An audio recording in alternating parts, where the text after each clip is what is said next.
Le fait de dire on n'apprend que dans la défaite, c'est quelque chose que je combats en permanence parce que c'est complètement faux. On cherche pour l'instant à innover dans le monde du rugby qui pour l'instant a laissé peu de place à ça et a peu d'antériorité. Ça nous aide beaucoup pour comprendre les supporters, pour comprendre notre communauté. Le principe numéro 1, c'est qu'on a beaucoup moins d'argent que les autres. Si on fait la même chose que les autres mais avec beaucoup moins d'argent, on ne peut pas avoir de succès. C'est grâce à la data qu'on le fait, au jour le jour. Scientifiquement ou en termes de data, tu t'entraînes pas pareil à 20 ans qu'à 30 ans.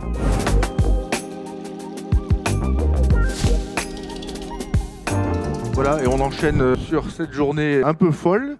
Voilà, on est l'association La Mêlée. Vous connaissez un peu nos valeurs. Et donc, on est très heureux aujourd'hui d'accueillir pour un match un peu inédit. On va voir qui l'emporte entre l'humain et la technologie. Donc, avec ce passionnant échange qui sera animé par Frédéric Delage de la commission Sport Connecté. Et puis, avec c'est un peu les vrais patrons de Toulouse, c'est eux, je crois, hein, Didier Lacroix, Damien Comolli, on peut les applaudir. Voilà. Donc bonjour messieurs, merci beaucoup d'avoir accepté notre invitation. Bonjour, bonjour à vous. Voilà. Merci Tous. pour l'invitation. Donc, je pense que tout le monde dans la salle vous connaît votre parcours. Donc pour commencer cette interview croisée, en fait je vais prendre une citation d'un livre qui s'appelle Moneyball, sur le baseball américain, qui a été écrit en 2003. Pour la petite info hollywoodienne, il y a aussi eu un film avec Brad Pitt qui est beaucoup moins bien que le livre. Et donc vous avez tout un tas de choses techniques dessus, sur le baseball. Vous apprendrez le baseball, c'est pas le sport le plus connu en France, mais par contre vous apprendrez beaucoup de choses, notamment comment faire marcher une équipe de sport pro en utilisant la data. Donc cette citation-là, c'est « Les gens des deux équipes opèrent avec des croyances et des biais. Dans la mesure où tu élimines tous les deux et les remplaces par la data, tu gagnes un avantage considérable », dit le personnage principal, Billy Beane. Donc en fait, ma première question, ce serait qu'est-ce que cette citation-là vous inspire? Et est-ce que c'est quelque chose que vous mettez en place et que vous voyez dans votre pratique? Pour moi. Alors, d'abord, il faut que je vous donne. Il faut que je fasse une opération honnêteté avant de commencer. C'est que, 1, Billy est un de mes meilleurs amis. 2, j'étais à l'avant-première du film à Auckland quand il est sorti avec Brad Pitt. Et 3, il m'a dit tu aurais dû être dans le film et dans le livre, mais tu es arrivé trop tard dans ma vie. Pas Brad Pitt, hein, Billy. Donc, et 4, c'est sûrement le point le plus important, c'est que c'est le livre qui m'a inspiré pour prendre la data et utiliser la data dans le foot de haut niveau. Donc je connais le livre par cœur et je connais les gens qui sont dedans. En fait, cette phrase résume exactement ce qu'on essaye de faire au TEF depuis pratiquement 5 saisons maintenant. C'est-à-dire que dans toutes les décisions que l'on prend, on essaye d'éliminer les biais cognitifs. Et que ça soit dans nos compositions d'équipe, que ça soit dans notre processus de recrutement, que ça soit sur des stratégies aussi pendant les matchs et définies avant les matchs. Notre objectif et notre but tous les jours, c'est d'enlever les biais cognitifs. Parce qu'on part du principe, enfin il y a plusieurs principes, mais le principe numéro 1, c'est qu'on a beaucoup moins d'argent que les autres. Si on fait la même chose que les autres, mais avec beaucoup moins d'argent, on ne peut pas avoir de succès. Donc notre principe, c'est de dire le marché, l'industrie du foot, je ne dirais pas l'entièreté du sport de haut niveau, mais l'industrie du foot est quelque chose de complètement irrationnel. Et comment on peut mettre du rationnel dans l'irrationalité? Si on met du rationnel dans l'irrationalité, on va performer. Justement parce que le marché est complètement irrationnel.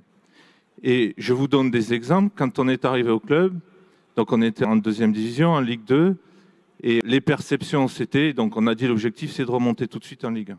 Les perceptions du marché, c'était, de l'industrie du foot, c'était, il vous faut des joueurs d'expérience, il vous faut des vieux, il vous faut un entraîneur qui est français, il vous faut tel type de joueur, il faut bien défendre pour monter en première division. Et en fait, on s'est complètement coupé de tout ce bruit et on s'est dit, OK, la réalité, c'est quoi? Et on a regardé sur 17 années en arrière comment les équipes sont montées, non pas seulement montées, mais comment elles ont été championnes de 2e division, et puis montées. Et on s'est aperçu que tous ces biais cognitifs étaient complètement faux. Il ne fallait pas un entraîneur français, même si on est monté avec un entraîneur français. Il ne fallait pas une équipe expérimentée. Il ne fallait pas défendre. Au contraire, il fallait attaquer pour monter, etc. etc. Donc ça, c'est symbolique de ce que l'on fait au jour le jour. Et c'est quelque chose auquel je crois énormément. Et la difficulté dans nos métiers, c'est de gérer constamment l'irrationnel. On gère de l'émotion, on gère de l'irrationnel. Et nous, de rester rationnel dans l'irrationnel, c'est un challenge, bien évidemment. Et c'est grâce à la data qu'on le fait, au jour le jour. Et d'ailleurs, c'est marrant, je vois, quand je me suis assis, tout de suite, j'ai vu l'affiche de l'Imitation Game. Et c'est exactement ça. Je ne sais pas si vous avez le film, je l'ai vu 2 ou 3 fois et il est absolument extraordinaire. Et c'est exactement ça. C'est comment on met de la rationalité et comment on se coupe de tous les biais cognitifs possibles et inimaginables pour aller vers de l'efficience dans la prise de décision. Et c'est, pour nous en tout cas, grâce à la data qu'on y arrive. Côté Stade Toulousain. Alors, comment être immédiatement aussi disruptif? Absolument vrai. Nous entretenions avec Damien une amitié forte et sincère en partageant plein de passion. J'ai jamais entendu parler du film. Je suis tellement cinéma que je ne sais pas si c'est pas Le Grand Bleu, mon dernier film. Brad Pitt, j'en ai entendu parler. Merci. Il y a un monde qui nous sépare du monde du football. Et quand Damien est arrivé, au-delà de le contacter au plus vite pour lui souhaiter la bienvenue, dès la 2e ou la 3e rencontre, la nôtre ou celle de nos équipes, parce que ça revient quasiment au même, la question a été de dire, Damien, de là où tu viens, avec l'ensemble de ton savoir-faire sur la data, est-ce que tu veux bien nous mettre sur ton porte-bagages pour que nous, on commence à se poser la question de savoir comment on pourrait s'en servir. Donc on est tout petit, tout naissant. La data chez nous, c'est... la data, encore une fois, on le redéfinira certainement dans l'intervention, hein, qu'est-ce qu'on appelle la data. Mais s'intéresser à la data, c'est vrai depuis 4-5 ans. Et on cherche pour l'instant à innover dans un monde dans le monde du rugby, qui pour l'instant a laissé peu de place à ça et a peu d'antériorité. Et il faut bien le regarder avec les yeux de la vérité, comme tu dis, c'est un tout petit marché. Quand on parle du monde du football, des numéros 10 en Europe ou sur la planète, susceptibles de jouer au TFC, il y en a Beaucoup, beaucoup, beaucoup, beaucoup. Des numéros 10 pour jouer au stade, je pense qu'il y en a 3 ou 4 sur la planète. Des jeunes susceptibles de pousser à la performance, on va doubler ou on va multiplier par 10, mais pas plus. Donc en fait, on les connaît tous. Si on prend le temps de voir des matchs, après on verra comment on peut gagner du temps, à pas être sur tous les terrains du monde entier, bien entendu. Mais il faut bien prendre conscience qu'on est dans 2 mondes qui sont très différents, même si nous, on est très, très intéressés par ces innovations, par cette recherche-là, par adapter ce qui a déjà été fait ailleurs pour pouvoir le mettre à notre dimension, et on va le développer certainement pendant cette intervention. Pour rebondir sur ce que vous avez dit, est-ce que vous pourriez nous expliquer, vous, en tant que président de club sportif professionnel, qu'est-ce que vous regardez comme métrique et comme data au quotidien? Parce que bon, c'est vrai qu'on parle énormément de data, on parle souvent énormément de data liée aux sportifs ou tout ce qui est analyse des matchs, mais, et j'imagine que vous regardez aussi, mais est-ce que finalement vous, en tant que dirigeant, vous avez d'autres critères aussi que vous regardez tout le temps? Sur le business ou sur la partie sportive? Globalement, sur les deux. Sur le business, on a fait une réunion la semaine dernière pour comprendre d'où viennent nos abonnés, l'âge qu'ils ont. On a embauché un ingénieur en BI dans le cours là, il y a 12 mois. Et ça nous aide beaucoup pour comprendre les supporters, pour comprendre notre communauté, pour comprendre qui achète des maillots, qui n'achète pas des maillots, pour faire le pricing sur le ticketing des matchs, par exemple, pour savoir d'où viennent nos abonnés, d'où viennent nos spectateurs. Et là, on travaille énormément en s'appuyant sur de la data. On est passé de 3% à 15% de public féminin depuis 2020. Pourquoi ? Pourquoi est-ce que les dames qui viennent en famille, viennent seules, viennent avec des copines, viennent avec des enfants? Donc il y a tout cet aspect où on a une personne qui est complètement dédiée sur le BI et de manière intéressante, on a essayé de tester ses qualités de data scientist sur la partie sportive et il a plongé, il s'est noyé. Donc ce sont vraiment deux business différents, enfin deux aspects différents. Par exemple, quand on décide le pricing pour le match du Havre la semaine dernière, on met le stade à des prix assez bas, voire très bas. Mais par contre, ce qu'on avait anticipé grâce à la business intelligence, c'est qu'on allait compenser la perte, entre guillemets, en ticketing par des revenus merchandising très importants. Et Didier pourra vous confirmer, sur ce match-là, on a vendu 350 maillots, que des maillots. Après, il y a eu tout le merchandising à côté. Et en fait, on a compensé complètement notre pricing avec le merchandising et avec aussi les consommations de food and beverage. Donc ça, c'est de la data sur laquelle qu'on regarde beaucoup. Bien évidemment, on a un directeur marketing qui est là, je l'ai vu passer, et des gens qui le font au jour le jour. Donc ça, on regarde sur la partie business. Sur la partie sport, sur la partie foot, c'est tous les jours. C'est-à-dire lundi matin, vous levez avec la gueule de bois, pas parce que vous avez bu un coup, mais parce que vous avez perdu à Brest le jour d'avant. Et on mesure ce qu'on appelle l'expected goal. Donc en fait, le match de Brest, on perd 2-0. Et l'expected goal, c'est la mesure qui nous montre combien de buts on aurait dû marquer et encaisser, nous dit qu'on aurait dû marquer 2,20 buts et que Brest aurait dû en mettre 0,41. À l'arrivée, on perd 2-0. Et ça, c'est la beauté, enfin dans ce cas-là, l'horreur du sport, mais c'est la beauté du sport. C'est qu'il y a toujours des incertitudes. L'arbitre fait n'importe quoi, ce qui est le cas sur ce match. Il y a un tir qui n'est pas cadré et ça tape sur le genou d'un défenseur, ça rentre, ça fait 1-0. Et donc là, la data sur la partie sportive nous sert tous les jours dans tout ce qu'on fait. Ce que je vous disais tout à l'heure, donc de l'analyse de match, dans le recrutement, comme Didier vient d'en parler. Et ça nous sert aussi à relativiser l'échec et le succès. C'est-à-dire que la doctrine qui dit on apprend plus dans la défaite que dans le succès, ben, heureusement que le Stade Toulousain ne l'applique pas parce que comme ils gagnent tout le temps, ils n'en prendraient pas souvent. Et ils en prennent en permanence. C'est pour ça qu'ils progressent en permanence. Donc le fait de dire on n'apprend que dans la défaite, c'est quelque chose que je combats en permanence parce que c'est complètement faux. J'estime qu'on apprend beaucoup plus dans la victoire que dans la défaite, dans la mesure où la victoire, on sait la mesurer objectivement. Et la data nous aide à mesurer. On peut gagner un match, c'est-à-dire si Brest se lève le lundi matin en disant ah, on a été bon contre Toulouse, on mérite de gagner, alors que c'est l'inverse, ils vont aller devant de problèmes. Si nous on se lève le lundi matin en se disant il faut tout changer, tout mettre par terre parce qu'on a perdu à Brest, on va aller dans la mauvaise direction parce que la data nous montre qu'on va dans la bonne direction. Depuis qu'on est en Ligue 1, c'est la 3e année, on n'a jamais eu des chiffres aussi positif sur les performances de notre équipe après 5 journées de championnat. Et donc, on prend beaucoup de recul. Il y a un classement, c'est le classement que vous voyez tous les jours. Vous allez sur Internet, classement Ligue 1, vous voyez le TEF, je ne sais même pas où on est classé, ça ne m'intéresse pas.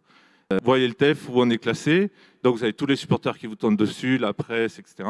Puis après, il y a notre classement. Et à notre classement, on est 5e. Alors, je ne dis pas qu'on va finir 5e, mais après 5 matchs, on est 5e. On a la 3e meilleure défense du championnat sur nos classements et on est 5e en tout. Et on sait que si on continue à faire ce qu'on fait, on va grimper au classement, on va bien finir. Donc ça aide énormément à relativiser l'échec comme le succès. Encore une fois, pour remettre en perspective notre mode de pensée, moi je suis un curieux. Par culture du Stade Toulousain, on aime l'innovation. Et par culture du Stade Toulousain, et du monde du sport également, qui te donne beaucoup d'humilité, on est pragmatique. En fait, quand les data scientists arrivent autour de nous, ils arrivent avec ce type de données. Le match où, statistiquement, où on regarde des data, on doit gagner 2 et quelques contre 0 et quelques. On doit, d'après le score à la mi-temps et au vu du nombre de plaquages offensifs réussis, du nombre de passes, on devrait remonter en seconde mi-temps. Et il y a la réalité du terrain en permanence. Et la réalité du terrain, le côté justement irrationnel. Et les data scientists, on les pousse dans tous les sens pour leur laisser beaucoup de liberté. Sauf qu'à un moment, on essaye juste de leur rappeler, de se poser la question de savoir à quoi ça sert et qu'est-ce que ça veut vraiment dire. Je vais vous donner un exemple. Évidemment que le data scientist, il a envie de vous donner à la mi-temps un maximum de data pour vous nourrir. Charge aux entraîneurs de prendre ce qu'il y a de bon à prendre, de l'interpréter et de le mettre dans une vie réelle qui est la construction de la seconde mi-temps. Il faut toujours se remettre ça en tête. C'est OK, on connaît parfaitement notre public, je vais prendre l'extra sportif, on connaît parfaitement notre public qui est venu. Qu'est-ce que j'en fais? À quel moment, sur la cible qui est donnée et attendue, à quel moment je le transmets au market qui lui-même va prendre les décisions ou faire prendre les décisions de la billetterie et revenir au monde concret. Bouffer de la data pour bouffer de la data, tu peux en mettre des millions, des milliers de perspectives, sauf qu'à un moment, il faut revenir dans le monde réel.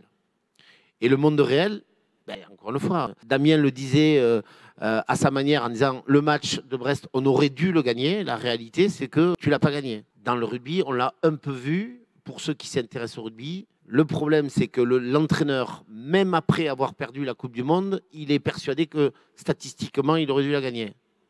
Ça me gêne un peu plus. Parce que le data scientist qui t'explique qu'au final, si tu as plus de points au score que ton adversaire, tu as gagné le match, je le remercie, mais je le savais déjà. Donc, encore une fois, il faut aller sur des choses qui sont très pragmatiques. Il y a 15 ans, on se posait la question de savoir sur quel moyen de communication on allait utiliser par rapport au public que l'on attendait. Est-ce qu'on va se servir de 4x3 en centre-ville parce qu'on va s'adresser à des Toulousains ou est-ce qu'on va aller partout sur la région? Aujourd'hui, on cible bien entendu différemment l'ensemble de nos publics et on est allé chercher nos publics en fonction bien entendu des centres d'intérêt et des cibles genre CSP, mesure de CSP, en fonction de nos dates de match. Parce qu'on n'a pas le même public le samedi soir que le dimanche soir. Et si on se pose la question de quel type de public on doit aller chercher le dimanche soir, mais aussi pragmatique et évident que ça puisse paraître, mais on est allé chercher les gens qui ne bossent pas le lundi. Et ceux qui ne bossent pas le lundi, c'est les commerçants. Et après, on va jouer sur la data, mais l'intention première, elle est hyper simple. C'est d'abord du raisonnement simple pour savoir où on veut aller, et du coup, comment on se sert du plus complexe pour aller chercher l'ensemble de cette voie-là. Je le redis encore une fois, le plus important quand on brasse de la donnée pour faire du mass market global, quand on brasse de la donnée, il faut avoir une demande précise et il faut avoir un objectif précis. Sauf si bien entendu on est dans la recherche pure. Et la recherche pure, on y reviendra parce qu'on est aussi sur du préventif de la blessure. On a un objectif, mais comme toujours dans la recherche de la santé, on ne sait pas vers quel... On ne doit pas, en tout cas, se préorienter vers quelque chose. Si je le développe, en quoi la data est intéressante? Alors d'abord, il y a toute une problématique, vous le comprenez bien, d'RGPD, sur lequel on est, nous, le monde du sport, des exceptions, parce que nos salariés doivent accepter qu'on les mesure dans tous les sens du terme et qu'on garde de la donnée, ce qui, par définition, est interdit. Donc, on a des dérogations et des demandes de dérogation. Mais qu'est-ce qui est intéressant dans ce qu'on a emmagasiné, c'est de comprendre pourquoi, scientifiquement ou en termes de data, tu ne t'entraînes pas pareil à 20 ans qu'à 30 ans, en début et en fin de carrière. Tu ne travailles pas les mêmes choses en début et en fin de carrière. Ça, c'est une évidence. OK. Est-ce qu'on arrive à corréler des blessures pour comprendre qu'après une blessure à l'épaule, très souvent, à l'épaule gauche, très souvent, on se blesse musculairement sur la cuisse droite. Pourquoi? Comment? Est-ce que c'est lié à ton temps de jeu, ton temps d'entraînement, ton âge, ta force musculaire, ton déséquilibre, et de mesurer tout ça? Parce qu'encore une fois, ce qu'il faut bien comprendre, et l'objectif premier du coach et du président, c'est que votre matière première, qui est le joueur, il faut pouvoir l'utiliser le plus longtemps possible. Et pour l'utiliser longtemps, il ne faut pas qu'il soit à l'arrêt. Et la blessure, c'est l'arrêt. Donc, tout ce que l'on cherche, nous, en ce moment, et encore merci au TEF et à Damien de nous avoir ouvert les portes là-dessus, c'est de pouvoir nous permettre, dans un monde qui, aujourd'hui, est tout à fait nouveau d'aller essayer d'être le plus prédictif possible sur la prévention de la blessure. Et ça, c'est certainement le point culminant. Le reste, on est beaucoup plus classique sur le commerce que n'importe quelle autre société. Là, je pense on y met des moyens et on va essayer d'aller le plus loin possible pour prévenir et être plus performant, parce que juste après le fait de ne pas être à l'arrêt, c'est la performance. Et vous avez les deux créneaux qui sont recherchés. Sur ce plan-là, bien évidemment parfaitement aligné. Ce qu'il faut bien avoir en tête, c'est que dans un club sportif comme les nôtres, ce qui mange le plus de cash, ce qui brûle le cash, c'est les masses salariales. Donc, si à partir du moment où un joueur est arrêté, ça veut dire que votre masse salariale est sous-utilisée ou mal utilisée à cause de la blessure. Ensuite, le principe, c'est Didier parlait de performance, il a entièrement raison, mais le fait d'avoir vos meilleurs joueurs sur le terrain en permanence, ça change la vie. Et nous, la manière dont on approche le truc, c'est de dire, on a l'effectif le plus petit de Ligue 1. Et pourquoi on se permet d'avoir l'effectif le plus petit de Ligue 1? On a l'avant-dernière ou la dernière masse salariale de Ligue 1. Pourquoi on ne finit pas avant-dernier ou dernier? C'est parce qu'on optimise notre masse salariale. Et une des raisons, un des moyens d'optimiser la masse salariale, c'est la prévention des blessures. On prend que des joueurs. Cette année, c'était une peu une exception parce que le foot français traverse une crise financière extraordinaire. Mais on prend par principe que des joueurs qui ont moins de 25 ans. Pourquoi? Parce que qui dit jeunesse, dit robustesse. Donc, si vous prenez un joueur de 32-33 ans, il a beaucoup plus de chances de se blesser que celui qui a 25 ans ou moins de 25 ans. L'année dernière, on avait l'équipe la plus jeune des 5 grands championnats européens. On a été en Coupe d'Europe. En Europa League, on avait l'équipe la plus jeune de 32 équipes qui participaient à l'Europa League. C'est voulu. Et on a un petit effectif avec une équipe jeune et on investit énormément en temps, en argent, en RH sur la prévention des blessures. Et où la data, comme disait Didier, nous aide énormément, c'est qu'on individualise tellement maintenant. On vient d'embaucher un thésard qui va passer 3 ans chez nous. Sa mission, ça va être de dire, on individualise encore plus le suivi des joueurs pour essayer d'éviter encore plus les blessures, même avant la performance. Son boulot, ça ne va même pas être de regarder la performance, ça va être de comprendre comment on peut éviter les blessures. En faisant ça, sur les 4 dernières années, on a le taux de disponibilité de joueurs professionnels le plus haut en France avec Monaco. Mais parce qu'on passe énormément de temps là-dessus. Et l'individualisation de la prévention des blessures, c'est le futur. Et la data va nous aider énormément là-dessus parce que vous rentrez des données sur le sommeil, vous rentrez des données sur la nutrition, vous rentrez des données sur la récupération, vous rentrez des données sur l'aspect mental. Et il faut arriver à mixer tout ça pour dire X, aujourd'hui, tu peux t'entraîner que 51 minutes ou 52 minutes. Et on en est à ce point maintenant. L'année dernière, ou ce week-end, on a un joueur qui était programmé pour faire que 70 minutes. Et on est super strict. Parce qu'on sait que s'il rentre, si on le fait dépasser ça, il risque la blessure.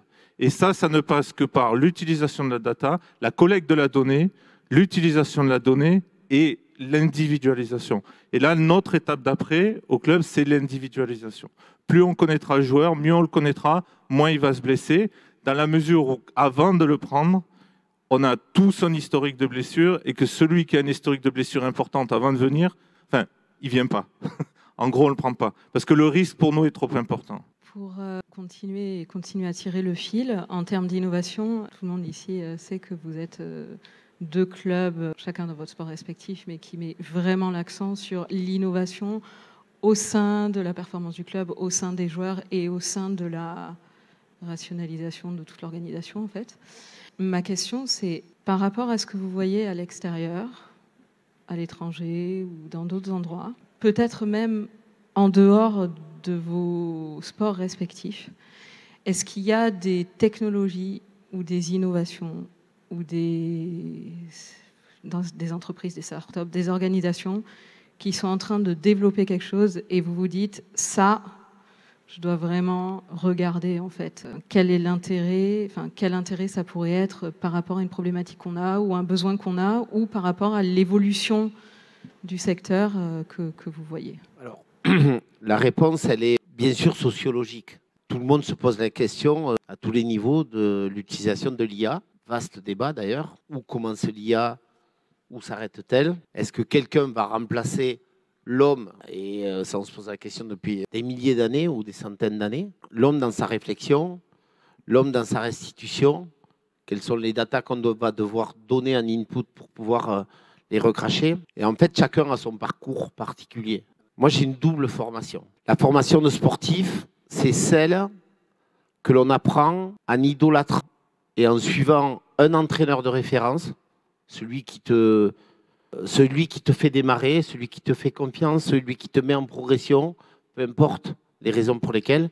Mais quand tu es sportif, tu nais avec un entraîneur de référence et un dirigeant de référence. Ça, particulièrement important dans le monde d'aujourd'hui, surtout avec tous les risques qui existent sur l'évolution de notre société et le rapport de cette société avec, en fait, du monde du sport avec cette société, c'est le dirigeant de référence. Le dirigeant de référence, c'est le mec à qui, à 14 ans, à 15 ans, à 12 ans, à 17 ans, tu as un temps de parole et tu lui dis des choses que tu n'as dit ni à ton frère, ni à ton père, ni à ton pote, ni à ton voisin. Et c'est ton confident. Et il te remet un peu les idées en place et il te refait confiance. Les deux autres personnes qui m'ont marqué, c'est dans le monde professionnel. Il y en a un, il s'appelle Jean-Luc Lagardère, un soleil, un capitaine d'industrie incroyable. Rendez-vous 7h45 et je ne suis pas du matin, rue de Presbourg, face à l'Étoile. Et le mec, il te donne 100% du peu de minutes qu'il a et il te met tout le pragmatisme et toute l'efficacité en place en 25 minutes. Et la quatrième personne, il s'appelle Jean-Claude Berouette, pour les passionnés de vin, c'est le mec qui a fait 40 ans dans la maison Mouex et qui a vinifié 37 millésimes de Pétrus. Le fameux grand de Pétrus. Et le mec, il n'a pas d'ordi et il a une culture de l'observation et une culture et il incarne la passion de ce qu'il fait. Et en fait, tu bois l'ensemble de ses paroles et de ses agissements au travers de sa passion et tu sais, en le regardant, qu'il est lui-même la fragilité du trésor qu'il détient, que le trésor, il a à l'intérieur de lui. Et en fait, je pense qu'en tant qu'homme, on se construit avec des gens comme ça. Et pour vous répondre, la curiosité, elle est permanente. D'aller chercher demain matin des solutions pour le monde du sport au fin fond de la Silicon Valley, mais également demain matin dans la nature, parce que la nature, elle arrive à te montrer des choses qui se reconstruisent par elles-mêmes. Je crois que c'est l'intelligence qu'il faudrait avoir, je dis qu'il faudrait avoir, pas que l'on a, hein, au niveau des grands dirigeants du monde du sport. Alors au-delà de l'aspect santé, je dirais, qu'on regarde beaucoup, je parlerai de trois choses. La première, c'est qu'on fait un gros travail à l'heure actuelle sur l'aspect cognitif. On va chercher des inspirations au Canada, aux États-Unis, pour comprendre comment optimiser le cognitif chez les joueurs. Et pour reprendre ce que vient de dire Didier par rapport aux inspirations et l'aspect psychologique, c'est comment on arrive à connecter 11 mecs qui pensent la même chose au même moment sur le terrain. Donc tout ce qui est recherche là-dessus, on a une cellule de veille qui lit en permanence. Mais on a décidé d'aller au-dessus. Au-delà de ça, on a créé un groupe de travail sur le cognitif. Et bien évidemment, pour aller dans le cognitif, on collecte de la data. Ou on va vers des gens qui collectent de la data. Ça, c'est la première chose. C'est la frontière prochaine, je pense. Peut-être pour le Stade Toulousain, c'est différent parce que comme ils ont les meilleurs joueurs du monde, d'une certaine manière, ces mecs-là sont câblés pour tout comprendre au même moment et pour jouer une même partition à 15. Nous, on n'a pas les meilleurs joueurs du monde, loin de là. Donc, c'est comment on fait pour provoquer ce genre de choses. Le deuxième aspect dont je voudrais parler, c'est je suis assez admiratif de tout ce qu'il fait dans le monde de la Formule 1. J'en ai parlé récemment avec le team principal de Mercedes et qui me disait, j'ai 2000 ingénieurs et les 2000 ingénieurs qui construisent la voiture, ils considèrent que le maillon faible de la voiture, c'est le mec qui est assis dans le baquet. Et sachant que le mec qui est assis dans le baquet, il est 8 fois champion du monde. Et donc, je trouve ça, ils vont dans les détails d'une manière absolument... C'est le sport au monde qui va le plus dans le détail qui existe. C'est absolument incroyable ce qu'ils font. Et c'est une inspiration pour moi, enfin pour nous. Et le troisième aspect, alors là, je suis désolé si je vous perds, il y a un truc qui existe dans le baseball depuis quelques années. Ils arrivent à mesurer la force du lancer du lanceur et le spin et l'effet que met le lanceur dans la balle. Et la question qu'on s'est posée récemment, et bien évidemment, on n'est pas prêt d'avoir la réponse, et donc vous avez des data scientists, des ordinateurs, des algorithmes qui mesurent ça, et donc suivant l'effet que met le lanceur dans la balle, ils mesurent l'efficacité de son lancer, et donc le fait que le batteur ne peut pas renvoyer la balle. Et en fait, on se demandait si ce qui a le plus grande valeur dans le foot, c'est le but, c'est un but. Parce que c'est un sport à ce qu'on appelle en anglais low scoring game, c'est un sport où il y a peu de points marqués, contrairement au rugby, au basket ou d'autres sports. Et donc, le but, c'est le truc qui vous fait perdre une saison ou qui vous fait gagner une saison. Un but. C'est la chose qui a la plus de valeur. Et d'ailleurs, on en est maintenant au point où on dit combien nous rapporte un but, en millions d'euros sur une saison, ou en centaines de milliers d'euros. Et donc la curiosité de savoir, c'est qu'est-ce qui distingue les grands attaquants, ceux qui marquent beaucoup de buts des autres. Et on commence à se poser la question si ce n'est pas la force qu'ils mettent dans la frappe, ou le spin, ou l'effet qu'ils mettent dans la frappe au moment où ils frappent au but. Donc là, je vais très loin, je suis désolé si je ne suis pas concret ou si je suis trop abstrait là-dedans, mais si un jour on arrivait à mesurer ce qui distingue les très grands des moyens, des mauvais sur le même poste, on pense que la capacité à éjecter le ballon du pied au moment de la frappe y est pour quelque chose. Et si on arrivait à mesurer ça comme ils arrivent à le mesurer dans le baseball aux États-Unis, et aussi maintenant dans le basket, en NBA, où ils arrivent au moment du shoot, suivant l'angle du poignet, ils arrivent à dire aux joueurs, en fait, il faut que tu modifies l'angle de ton poignet pour avoir plus de chances que le ballon rentre dans le panier. Et si on arrive, alors là je suis en 2200 peut-être, je suis plus à 2024, si on arrive à aller dans ce genre de choses, peut-être que ça nous ferait gagner beaucoup d'argent, c'est pas la bonne chose, beaucoup de succès. Parfait. Et juste, je vous prie de m'excuser, ce qui est intéressant pour aller, encore une fois, dans cette corrélation entre l'humain et la data, pour terminer ce que dit Damien, on est, parce que je m'associe à lui, dans la recherche du geste techniquement parfait. Donc de la mesure, donc de ce que l'on va pouvoir préparer pour aller vers le geste parfait. Mais une fois qu'on a trouvé le joueur qui fait le geste parfait, la complication du monde du sport, c'est que le même joueur va pas réussir à faire toujours le geste parfait. C'est celui qui va le faire le plus souvent, mais il va pas toujours savoir le faire. Et là, la question du côté psy-humain, vous l'appelez comme vous voulez, c'est comment on fait en sorte qu'on le mette dans des conditions pour qu'il réussisse à le faire le plus souvent. Parce que le paramètre in fine qu'on ne maîtrise pas, c'est savoir si la veille au soir il s'est engueulé avec sa femme, c'est de savoir s'il n'a pas une galère dans sa vie parce qu'il a son oncle qui est rentré et qui a des examens à faire, parce que lui-même il se rend compte qu'il est de plus en plus égoïste dans sa vie, qu'il n'y a que lui qui compte. Et du coup, il ne se regarde pas jouer de la même façon, parce qu'il a 20 ans et qu'il a peur que le coach ne le juge pas, ou parce qu'il a 30 ans et qu'il se sent fini. Et au milieu de ça, il y a autant de paramètres qui l'empêchent ou qui lui permettent d'avoir, alors qu'il a le bagage technique, la réalisation à faire. Alors, il y a d'autres clubs, d'autres sports qui illustrent encore plus ça, et notamment des sports répétitifs, c'est le monde du golf. Qu'est-ce qui fait qu'à un moment, un golfeur qui sait faire ce geste-là, le réussit, le réussit pas? Et donc, il y a autre chose. Il n'y a pas que la data. Il y a tout le côté humain dans le monde du sport qui vient corréler ou décorréler ce qu'on est en train de démontrer. Merci beaucoup. Pour conclure cet entretien, une petite question peut-être pas très protocolaire. Est-ce que vous pourriez dire qu'est-ce que vous admirez l'un chez l'autre? Puisque quand même on est dans une ville, petite parenthèse, on est dans une ville où c'est quand même assez exceptionnel d'avoir des très gros clubs professionnels avec des excellents résultats, dont les dirigeants s'entendent si bien. Voilà, enfin, de ce que j'ai vu en France. Et il n'y a pas que nous. Vous pourrez rajouter les avec Spacers. Le Phoenix, avec les Spacers.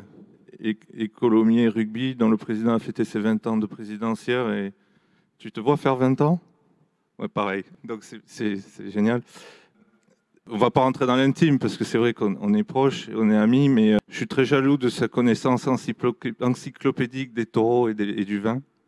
Et le problème, c'est que quand on mixe les deux, la matin, on avale la tête, mais pas pour les mêmes raisons. Et ça, c'est magnifique. Ce qui m'impressionne le plus, c'est la capacité à gagner constamment.